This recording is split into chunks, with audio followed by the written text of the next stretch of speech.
자, 여러분 반갑습니다. 이번 시간 여러분들과 함께 전산세무 1급 재무회계 등 편에 대한 내용으로 구성을 해보도록 할게요.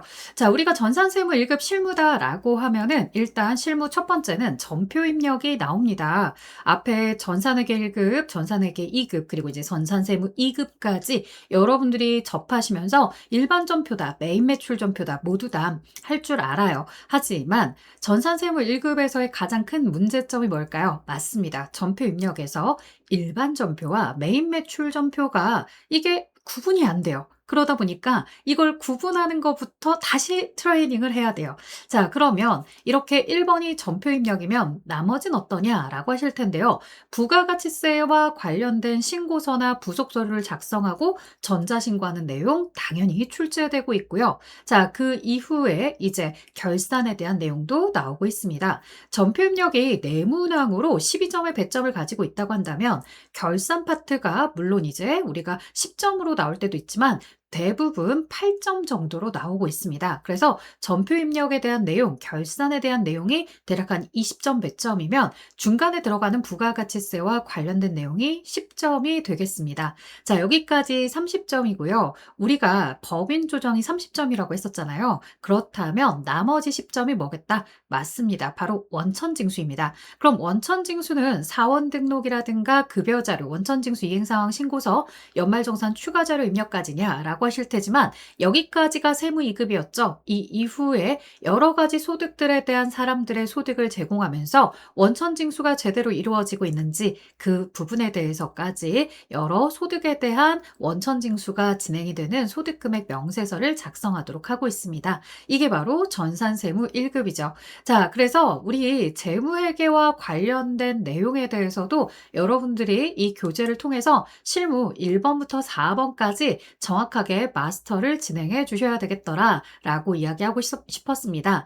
자, 법인 조정이 30점이라고 한다면 사실은 지금까지 경험했던 아이들은 40점 배점인 거잖아요. 점수 배점으로도 결코 무시할 수 없겠고요. 난이도는 이전 단계보다 훨씬 더 어려워졌다라고 할 수는 없겠지만 여러분들이 신경 쓰지 않으면 번번이 아는 내용임에도 불구하고 작업이 어렵더라라고 이야기할 수 있는 부분들이 정말 많이 있거든요. 자, 그 부분들 잘 보완해 가시면서 함께 진행했으면 좋겠습니다. 자, 그러면 이제 하나하나씩 풀어가 봐야 될 텐데요. 이 파트 2 실무편에서 진행을 해보면 전표 입력, 결산, 부가세 신고서, 연말정산 및 원천징수로 이렇게 진행을 합니다.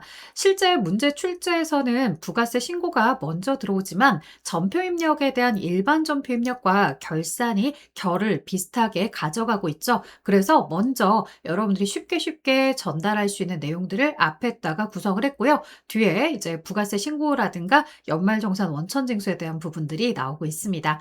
자, 그러면 전표 입력부터 하나하나씩 배워봐야 될 텐데요. 자, 이 교재의 특징은 여러분들에게 어디에 DB가 있다라고 알려주질 않아요. 되게 불친절하네 라고 생각하실 수도 있는데 보통 세무 1급쯤 되면 이미 기존에 자기들이 연습했던 내용들이 있기 때문에 프로그램 설치 충분히 할 수 있고요. DB의 위치만 알려드리면 DB에 대해서 다운로드 받거나 그러는 것도 충분히 하시더라고요. 자, 그래서 영상을 통해서 알려드리려고 합니다.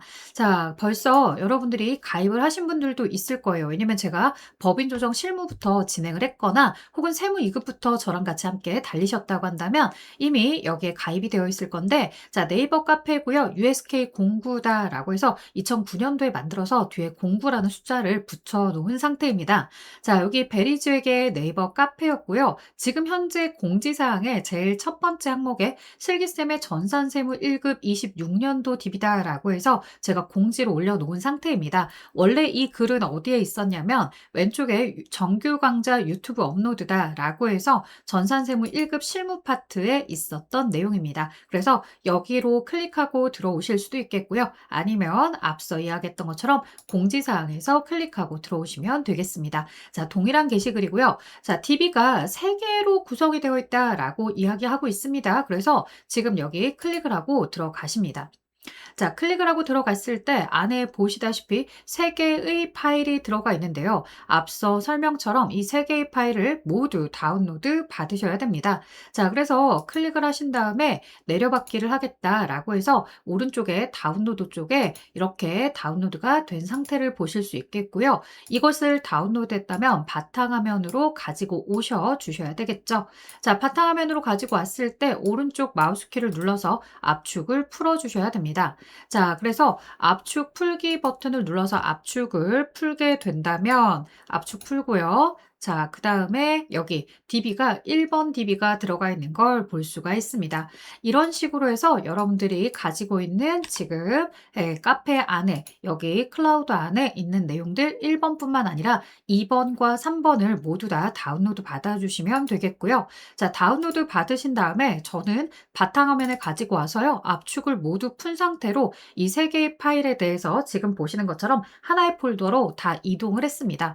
아니, 왜 그렇게 불편하게 해요? 그냥 하나로 다 묶어서 올려주시면 되지 않을까요? 라고 하겠지만 이게 용량이 워낙 큽니다. 전산세무 1급 자체는요. 회사가 한 회차당 2개씩 제시가 됩니다. 그래서 한 회차당 2개의 회사니까 우리가 1번부터 4번까지 재무회계 등을 풀어야 되는 회사와 법인 조정을 풀어야 되는 회사가 따로따로 등록이 되어 있어서 아무래도 회사가 굉장히 많고요. 법인 조정에 대해서 만약 진행을 하실 때 이렇게 다운로드를 받아 두셨다면 재무회계 하실 때 굳이 2번 받으실 필요는 없겠고요. 재무회계 하실 때 지금 저와 같이 이렇게 받아뒀다라고 한다면 그대로 법인 조정도 활용이 가능하시겠죠. 자, 더블 클릭해서 이제 파일 압축을 이렇게 진행해 주시면 지금 현재 회사를 설치했을 때 자, 프로그램 설치하고 나서 회사가 아무것도 없는 상태에서 지금 이렇게 들어가게 됩니다. 자, 보시다시피 첫 번째 파일만 봤는데도 불구하고요. 70회차의 기출 DB부터 시작해서 들어가 있습니다. 물론 모든 회차의 기출 DB를 다 넣은 건 아닙니다. 나름대로 줄이고 줄였는데도 불구하고 이렇게 DB가 첫 번째 파일만 해도 엄청나게 많고요. 자, 그다음에 이런 식으로 해서 두 번째도 여전히 똑같이 압축을 더블 클릭해서 풀어주시는 겁니다. 이 exe 파일의 특징은요. 더블 클릭을 하시면 이렇게 내가 지정한 경로로 다시 말하면 어디겠습니까? 로컬 디스크 C 드라이브의 KREF DB 쪽에 KREF 폴더 안에 지금 보시는 것처럼 DB가 들어가고 있습니다. 자, 101회차에 지금 1번부터 4번까지 재무회계 편에 대한 DB와 그 다음에 101회차 2로 끝나는 법인 조정에 대한 문제를 풀 수 있는 DB가 이렇게 계속해서 들어가고 있고요. 자, 마지막 세 번째 파일까지도 이렇게 압축을 풀어주셔야 되겠습니다. 자, 압축을 풀고 나니까요. 지금 현재 들어가 있는 건 125회차까지의 DB가 이렇게 들어가 있는 상태였습니다. 자, 창을 닫고요. 이제 메인 프로그램을 여러분들과 함께 열어볼 건데요. 메인 프로그램에 대해서 이제 전산세무 1급을 선택하시고서 C 드라이브다, D 드라이브다 라고 했을 때 C 드라이브를 열어주시겠죠. 자, 회사 코드에서 클릭을 했을 때 아무것도 없어요. 내지는 전산세무 2급 때 연습한 회사밖에 없어요. 라고 하는 친구들 있을 겁니다. 이 부분 회사 등록에 들어가셔서요. 반드시 회사 코드 재생성 버튼을 꼭 눌러주셔야 됩니다. 자, 이런 작업들은요. 언제 하느냐? 오늘 처음만 하면 되느냐? 아니라고 말씀드렸죠. 오늘뿐만 아니라 여러분들 내가 동일한 회사에 대해서 2번, 3번 계속 반복해서 연습을 하셔야 됩니다. 그때마다 이미 등록이 되어 있는 DB들 때문에 여러분들 골치 아프다라고 하지 마시고요. 계속 지금 작업했던 내용 그대로 뭐를 하시면 되겠다. EX 파일에 더블 클릭해서 압축을 푼 다음에 회사 등록에 오셔서 회사 코드 재생성을 통해서 계속 새롭게 업데이트, 리셋을 시키시면 됩니다. 자, 이렇게 리셋이 된 내용들을 가지고서 이제 회사를 하나하나씩 로그인해서 작업해 주시면 되는 거죠. 자, 전표 입력 시 유의사항이다 라고 해서 일반 전표에 대한 유의사항들 나오고 있습니다. 기억나시겠죠, 여러분들? 방금 전에 뭐 세무 2급 따끈따끈 합격했어요 라고 하는 친구들도 아시겠지만 오래전에 이제 취득했던 친구들한테 꼭 얘기하고 싶은 거는요. 이 채권 채무에 대해서 거래처 거는 거 잊지 않으셨죠? 반드시 코드 번호가 들어가게끔 매출 채권에 대한 내용이라든가 매입 채무 내용, 그 다음에 일반적 상거래가 아닐 때의 채권, 채무, 그 다음에 계약금과 관련된 내용, 대여금, 차입금에 대한 내용까지 있습니다. 물론 이 외에도 유동성 장기부채다, 부도원과 수표다 라고 하는 내용들 여러분들이 반드시 거래처를 써주셔야 되겠죠. 자, 임직원 등에 대한 단기 채권이다, 당좌 차월이다 이렇게 넣어주셔야 됩니다. 자, 그 외에도 메인 매출 전표에서 메인 거래처와 달리 대표이사가 사용한 가지급금에다가 거래처를 써줘야 되는 상황도 있고요. 또 하나 여기에 추가로 하나만 더 이야기하자고 한다면 바로 임차 보증금입니다. 라고 해서 임차 보증금과 같은 거래처를 써야 되는 항목들이 또 있습니다. 자, 그래서 여러분들이 임차 보증금이든 임대 보증금이든 문제 안에 거래처가 등장을 한다면 거래처를 써주세요 라고 하는 거고요. 자, 이렇게 채권 채무에 대해서는 반드시 거래처를 쓰시되 예금 계정들, 뭐 보통 예금, 당좌 예금은 우리 시험에서는 거래처를 쓰지 않습니다. 문제에서 특별하게 해당하는 문제에 대해서만 거래처를 꼭 쓰세요 라고 하지 않는 이상은 예금 계정에는 거래처 쓰지 않는다.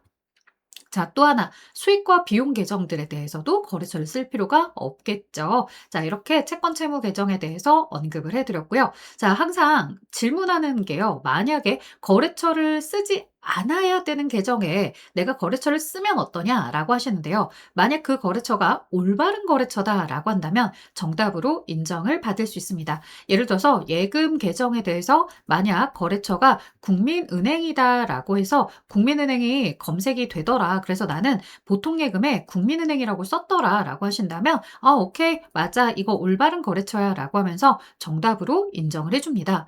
자, 하지만 여기에 눈치 없이 예를 들어서 뭐 베리즈에게라는 거래처로 썼어요 라고 한다면 당연히 예금 계정은 베리즈에게가 거래처가 아닌데 왜 썼지? 라고 하면서 오답 처리가 될 수도 있더라는 거죠. 자, 그렇기 때문에 반드시 채권 채무에 대한 내용만 거래처를 써야겠다라고 이렇게 기억을 해주셨으면 좋겠고요.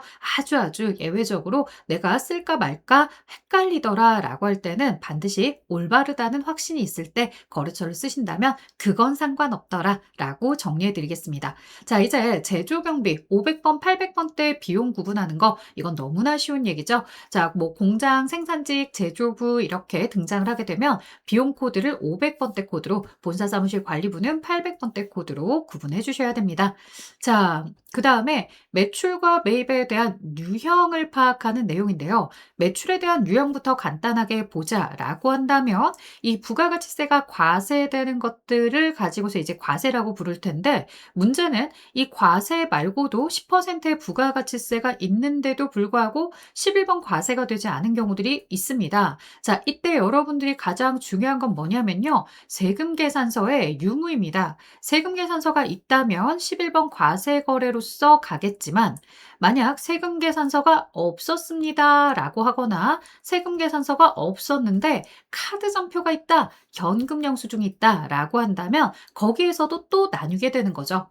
세금 계산서가 없다고 해서 모두 다 건별로 처리할까 했으나 카드 전표가 있어서 카과, 현금 영수증이 있어서 현과가 된 것입니다. 자, 이렇게 표현을 해볼 수 있겠고요. 또 하나, 이 과세다라고 할 때 세금 계산서가 있어야 된다고 했죠. 자, 간혹 이렇게 개인한테 판매하는 물건들이 있습니다. 개인한테 판매하는 물건에 대해서 영수증을 발행했다라고 한다면 건별인데요. 만약에 여러분들이 개인한테 팔았음에도 불구하고 주민번호로 이 사람에게 세금 계산서를 발급해 줬어요 라고 한다면 이 경우는 어디에 속하는가? 바로 11번 과세거래에 속하는 겁니다. 자, 무슨 소리냐? 개인이 꼭 요건이 되지는 않는다는 거죠. 전자세금계산서, 세금계산서의 발행이 가장 원칙입니다. 따라서 누구에게 우리가 판매를 했는지가 중요한 게 아니라 그 판매를 통해서 세금계산서가 발행이 되었느냐 이 부분을 잘 살펴봐 주셔야 됩니다. 자, 또 하나. 그렇다면 내가 물건을 판매하면서 카드로 결제가 이루어졌다. 자, 카드 결제를 받았는데 상대방이 반드시 저는 세금 계산서도 주세요 라고 해서 세금 계산서도 중복해서 발급이 된 거죠.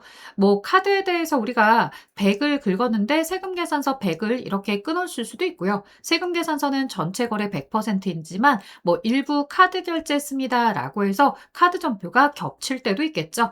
자, 어찌되었든 카드가 겹치고 세금 계산서도 겹치더라. 이런 건 어떻게 해야 되느냐? 마찬가지 순위입니다. 이게 1순위, 2순위, 3순위, 4순위라고 생각을 했을 때 세금 계산서가 있다라고 한다면 아무리 카드로 결제를 했어도 개인한테 물건을 팔았어도 세금 계산서에 따라서 과세로 처리해 주시면 됩니다라는 거죠. 자, 그래서 카과가 되거나 현과가 되려면요. 완벽하게 세금 계산서는 없어야 됩니다. 자, 이렇게 이제 11번 과세부터 14번 건별, 17번 카과, 22번 현과에 대한 내용을 간략하게 정리해 보셨고요. 자, 12번 영세 거래다라고 하게 된다면 외국에 수출하는 물건에 대해서 직접적 수출은 아니지만 국내 사업자와 수출하는 물건에 대해서 주고받을 때 얘기겠죠. 특히나 매출이니까 앞으로 수출할 물건에 원재료를 공급해 주면서 내가 영세 세금 계산서를 발급한 경우입니다. 이때 등장하는 내용은요, 내국 신용장, 로컬 LC, 그리고 여기에 쓰진 않았지만 구매 확인서, 이런 것들이 증빙으로 나타나죠. 자, 얘도 국내 거래이긴 하지만요, 앞으로 수출할 품목을 주고받았기 때문에 영세율을 적용받을 수 있다는 게 아주 큰 하이라이트죠. 자, 그렇기 때문에 우리는 여기에 이제 영세율 세금 계산서라는 걸 발행해주고 있고요. 자, 이런 내용들은 12번 영세 거래다라고 이야기를 합니다. 하지만 반면 외국에다가 직접 수출하는 회사들, 다시 말해 수출 실적 명세에서의 대상이 되는 거래는 16번 수출 거래로서 우리는 직접 수출이 이루어졌어라고 표현을 하는 거죠. 이런 경우에는 뭐가 발생할 수가 없습니까? 세금 계산서를 발행할 수가 없다더라라고 합니다. 외국에다가 수출을 하는데 한글로 되어 있는 세금 계산서 줘봐야 상대방 별로 반가울 일 없어요. 그러니까 세금 계산서 발행할 필요가 없더라. 자, 그러면 이제 우리에게 이론형 문제에서도 등장을 한다고요. 부가가치세법 이론에서 영세율 거래는 반드시 세금 계산서를 발급할 수가 없다라고 한다면 절대적으로 세금 계산서를 발급할 수 없는 것은 아니다. 영세율 세금 계산서가 있기 때문에 세금 계산서 발급하는 영세율 거래가 있기는 하다. 하지만 외국으로 직접 수출할 때는 세금 계산서를 발급하지 않는다, 발행하지 않는다. 자, 다음 보도록 할까요? 이렇게 영세율 거래들에 대해서 이야기를 했는데요. 물론 그 외에도 뭐 카 0이다, 현 0이다라고 해서 여러분들이 충분히 응용이 가능한 내용들이 나와 있습니다. 자, 그런데 카형, 현형에 대해서는 어떻다? 시험에 그렇게 자주 등장하진 않더라고요. 세무 2급까지 안 나왔으니까 세무 1급에서는 나오지 않을까 싶었지만 실제로 그렇게까지 많이 나오진 않았습니다. 자, 그 다음에 이제 13번 면세 거래. 면세의 가장 중요한 요소는 계산서이죠. 그래서 이제 계산서를 발행했다라고 하는 내용들이 있습니다. 자, 그 외에도 이제 계산서 없이 면세 거래의 카드 전표, 카면, 그 다음에 여기 보시다시피 현면도 있죠. 면세 거래 계산서 없이 현금 영수증이 있을 때 이렇게 표현을 해줄 수 있습니다. 자, 간이과세자가 아니기 때문에 간이를 만날 일도 없을 거예요. 자, 그렇다면 면건이냐 전자냐 어떠냐? 자, 전자화폐 결제가 일상생활에서는 종종 이루어진다 하더라도요. 지역화폐 같은 거 생각해 보시면 하지만 우리 시험에서는 등장하지 않습니다. 자, 시험에서 등장하지 않는 것들을 모두 다 제거했는데 눈앞에 하나가 거슬려요. 뭐냐면 바로 면건인데요. 면건은 뭐냐면요. 내가 이 부가가치세를 과세하지 않는 면세 물품을 판매를 합니다. 그러면 면세 물품을 판매를 했을 때 계산서를 발행을 하든 계산서가 없다 하면은 카드 전표라도 있든 카드 전표가 없다 한다면 현금 영수증이라도 발행을 했어야 되는데 그 무엇도 발행하지 않은 경우입니다. 따라서 부가가치세 면제되는 물건들을 공급했을 때 관련된 증빙이 하나도 없을 때 면건입니다. 과세 물품에 대해서 증빙이 없을 때 보낸 것은 건별이었다고 한다면 그 품목이 과세 품목이 아닌 면세 품목일 때 면건이라고 한 거죠.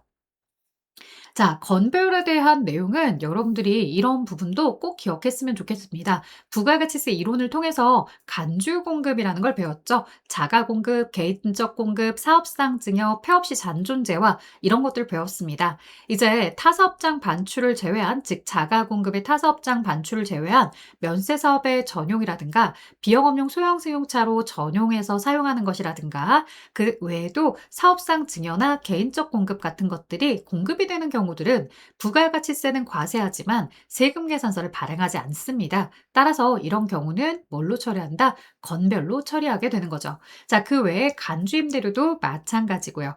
이렇게 부가가치세는 과세가 되지만 증빙이 안 나오는 것들에 대해서는 건별로 등록을 하는구나 라는 걸 다시 한번 정리해 주시면 좋을 것 같습니다.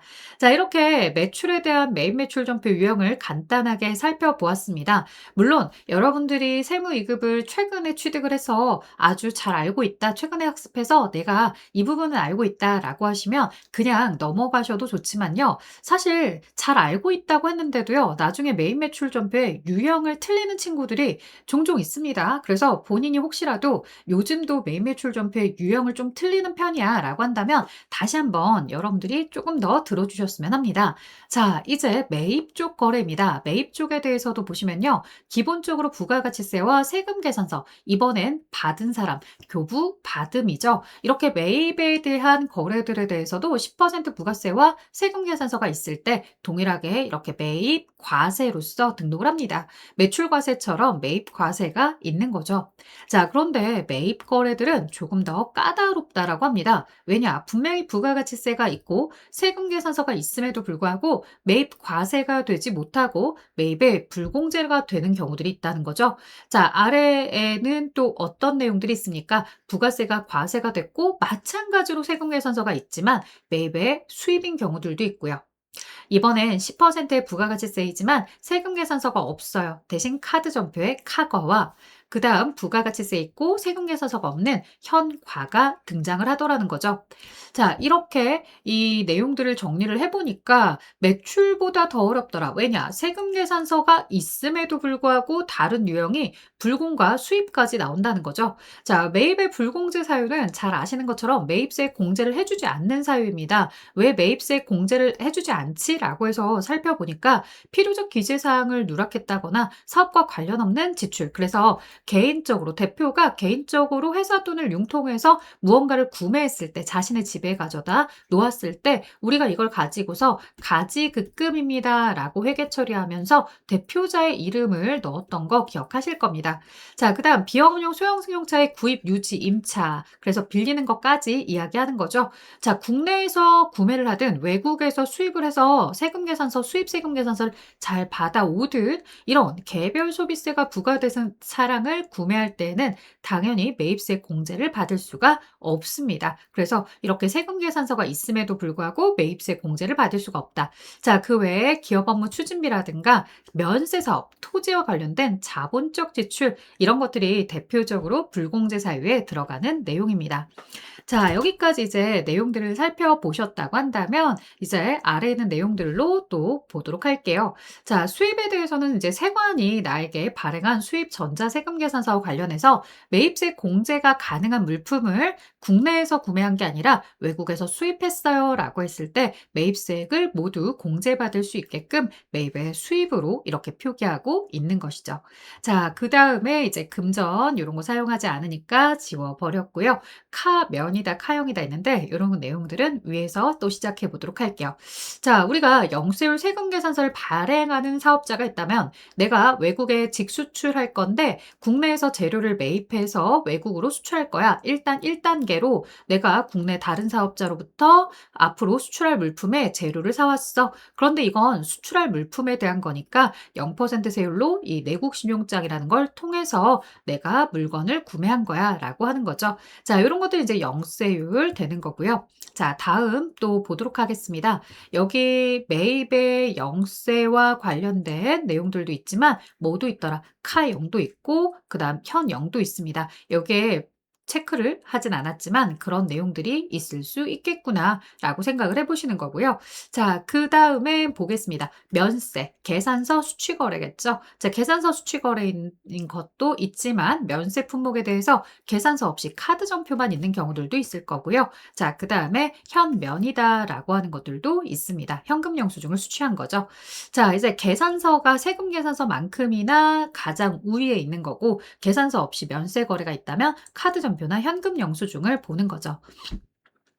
자, 이제 면건입니다. 면건은요, 면세 매입 거래에 대해서 증빙 서류가 없을 때입니다라고 하는데, 요거 이제 주로 뭐가 있냐면, 여러분들이 의제 매입세 공제다라고 하는 것을 작성할 때, 의제 매입세 공제에서 누구를 가지고서 얘기를 하게 되냐면, 의제 매입세 공제에서 농어민 매입분이요. 농어민에게 매입한 부분에 대해서는 농어민들은 이 농산물에 대해서 면세로 처리를 하지만, 이와 관련해서 계산서도 카드 전표도 현금 영수증도 나에게 발급을 못 해주는 겁니다. 자, 그래서 농어민 매입분에 대해서 이렇게 면건으로 매입 매출 전표를 등록한다거나 또는 재활용 폐자원 매입세 공제다라고 해서요. 재활용 폐자원 등을 우리가 개인에게 구매하거나 혹은 재활용 폐자원에 중고 자동차라는 게 있습니다. 개인들이 사용하던 자동차를 중고 자동차 매매 상사에게 판매를 할 때 개인들은 그 자동차를 판매하면서 세금 계산서를 끊어줄 수도 없고요. 카드 정표나 현금 영수증 이런 것들이 등장하지 않습니다. 자, 그러다 보니 이와 관련해서 재활용 폐자원에 대한 내용의 중고 자동차나 이런 것들을 개인과 거래하게 될 때 만약 전표에 등록하세요라고 한다면 면건이다라고 등록을 하겠죠. 자, 이렇게 면세 품목, 부가가치세를 과세하지 않은 품목과 관련해서 계산서도 신용카드도 현금 영수증도 없을 때가 면건입니다. 자, 다음 내용은 예정신고 누락분에 대한 반영인데요. 간편집계다, 예정누락분이다 이런 걸 통해서 예정신고 때 거래가 누락된 것을 자연스럽게 부가세 신고서, 확정신고서에 반영하도록 하는 내용입니다. 자, 지금 뭐 진미산업으로서 이렇게 1월 1일 날짜에 대해서 우리가 일기 확정했다가 반영해보자 라고 하는 내용으로서 알려주고 있습니다. 한번 여러분들도 700번의 진미산업이다 라고 해서 들어가신 다음에 매입 매출 전표를 열어놓고서 입력을 한 번쯤은 해보시면 좋겠죠. 자, 그래서 1월 1일 날짜를 열어서 들어가도록 하겠습니다. 자, 11번 매출 과세 거래였고 이와 관련해서 뭐 예를 들어 100만 원에 10만 원짜리 했다가 거래처 유일기업에 대한 내용으로서 전자세금 계산서 뭐 분계는 외상이었어. 그런데 이 거래가 예정신고 때 거래이지만 누락을 해서 확정신고 때 반영하려 해라는 겁니다. 자, 그렇다면 상단에 요 아래에 커서를 두고서 상단에 간편 집계나 이런 걸 클릭하게 되면 어떤 상황이 벌쳐지냐면요. 예정 누락분이 열리질 않아요. 그럼 어디에다가 놓고서 커서를 클릭해야 되느냐? 바로 위에 공급가액 쪽에다가 놓고서 클릭을 해줍니다. 예정 누락분이다. 이렇게 해서 2026년에 몇 월에 4월 달 확정 신고가 시작이 되는 4월 달에 진행을 하겠습니다. 라고 이렇게 누락이라는 표시를 내가 표기해 준다는 거죠. 이런 식으로 누락이라는 표시를 표기하게 되면 부가가치의 신고서를 들어가셨을 때요. 4월에서 6월 달까지 바로 오른쪽 이 자리에 예정신고 누락분이다 라고 해서 100만 원에 10만 원의 거래가 들어온 걸 볼 수 있습니다.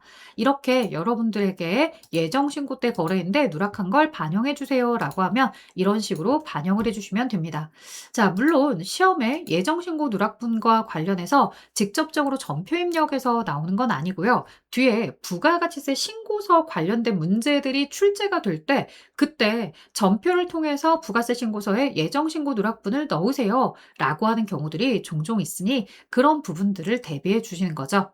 자, 또 하나 매입 매출 전표를 입력하다 보면요. 공급가액 자리에 공급, 대가를 입력해야 되는 경우들이 있습니다. 자, 무슨 소리냐라고 하시는데요. 우리 매입 매출 전표를 입력하다 보면 세무이급에서도 경험을 하셨다시피요. 내가 여기에다가 14번 건별을 넣어놓고서 금액을 입력하면 공급가액 자리에다가 100만 원을 입력했을 때 어떻게 된다? 금액이 쪼개져 버리죠. 자, 그래서 번번이 와서 다시 이렇게 수정을 해주셨어야 되는데 이런 유형들은 누구누구 있는 거냐면 건별, 카과, 현과 이런 것들이 바로 공급 가액 자리에 공급 대가를 넣으면 쪼개지는 내용입니다. 자, 그래서 이제 엔터를 쳤더니 아, 이렇게 쪼개지는 거구나 라고 알 수 있겠고요. 이들의 특징은 프로그램 설계자가 굉장히 여러 가지를 배려해서 설계해 준 내용인데요. 무슨 소리냐면 세금 계산서가 있는 거래들은 공급 가액과 부가세가 세금 계산서 안에 별도로 표기가 되어 있지만 아예 세금 계산서나 증빙이 없는 영수증밖에 없는 건별이나 카드 전표나 현금 영수증에는 뭔가 상세하게 정보가 들어가 있지 않을 수도 있고 금액이 아주 자잘자잘하게 쪼개져 있는 경우들도 있다 보니까 그 금액을 입력하는 과정에서 직원의 실수가 많이 있더라는 거죠. 예를 들어 현과를 등록했는데 100만 원짜리 거래였다라고 했을 때 지금 보시는 것처럼 90만 9,091원이다라고 해서 등록을 하다가 실수를 할 수 있기 때문에 아예 설계자가 공급 대가를 넣으면 쪼개줄게라고 해서 만들어 준 겁니다. 자, 이런 내용들을 여러분들이 입력을 하시기 전에 알고 가시면 조금 더 수월하겠죠. 자, 각 단원별 메뉴에 대해서 이 DB를 재실행하세요라고 하는 거 회사 코드 재생성. 그래서 다시 리셋을 하는 작업들을 여러분들이 진행해 주셨으면 합니다라고 하는 겁니다. 왜냐면 앞에 있는 데이터 때문에 뒤에 있는 문제들이 어그러지거나 저는 그 내용이 조회가 되지 않아요라고 하시는 분들 분명히 계실 거거든요. 그래서 그런 부분들에 대해서 여러분들이 어려움 없이 입력하실 수 있도록 얘기해 드리는 거고요. 자, 어디서든 여러분들이 중간에 투입하고 싶은 파트가 있다면 그쪽에 투입하셔서 진행을 해주시면 됩니다. 자, 여기까지 간단한 내용들을 설명을 드렸고요. 이제 드디어 다음 시간부터 자산부터 등록을 할 건데요. 앞서 설명을 드렸다시피 시험에서는 내가 일반 전표입니다. 내가 메인 매출 전표입니다. 이렇게 알려주지 않습니다. 여러분들은 이제부터 입력을 하실 때 마음속에 이렇게 매도 가능 증권 거래가 나오면 이거는 어디에 해당하는 내용이구나. 이 부분에 대해서는 일반 전표 등록 사항이구나 라고 다시 한번 생각하시면서 문제를 풀어갔으면 합니다. 물론 일반 전표를 입력할 때 그렇게까지 하지 않아도 메인 매출 전표를 보면 딱 머릿속에 얘는 메인 매출 전표야 라고 떠오를 만한 것들이 분명히 존재합니다. 자, 그 팁에 대해서는 다음 시간에 알려드리도록 하고요. 이번 시간 여기까지 진행하도록 하겠습니다. 여러분들 어때요? 여기까지 잘 마무리되셨다면 이제 다음 시간 저랑 같이 달릴 준비 되셨죠? 저도 다음 시간에 재정비해서 달려보도록 하겠습니다. 수고하셨습니다.